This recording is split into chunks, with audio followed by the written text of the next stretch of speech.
prima pagavo 35-37 euro, adesso pago 180, praticamente è aumentato di 5 volte. Appartengo alla fascia debole, sono sola e non mi sento di pagare 180. Sì, è arrivata la raccomandata del latte per il nuovo contratto, che loro addirittura volevano farlo passare la firma per il ritiro della raccomandata come una firma di accettazione al contratto. Io ho detto no. Io prima pagavo 266 euro al mese, più le spese condominiali, più tutte le altre bollette, le cose, e adesso me l'hanno portato a 535. Ed è un problema per me. Sono arrivati da tutto il Veneto gli inquilini ATER che si sono costituiti in comitati provinciali per chiedere che venga eliminata la nuova legge regionale che modifica il loro contratto di affitto, utilizza l'ISEE e non la dichiarazione dei redditi come riferimento per il calcolo del canone e riduce a 5 anni, rinnovabili solo se ci sono le condizioni,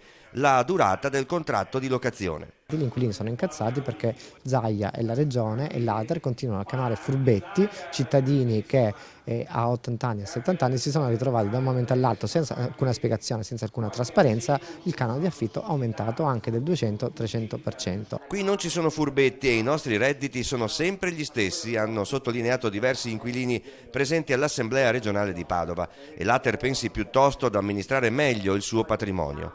Lo scontro politico sta finendo sulla pelle dei redditi bassi e medio-bassi, le loro richieste. Che eliminino la legge che è regionale che ha fatto Zaia, perché quella è una legge iniqua che va a colpire i più deboli. Abrogare questa legge perché non è giusta.